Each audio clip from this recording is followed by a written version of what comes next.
Right, let's go do a quick video on how I'll quickly test these coils with this Voltcraft field detector. So obviously I've undone the two buttons, pulled it off, just slide it round to one side. Then you can use this tool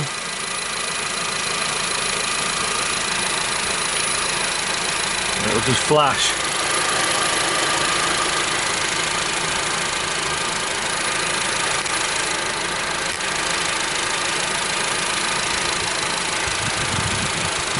I'm hoping that's picking it up.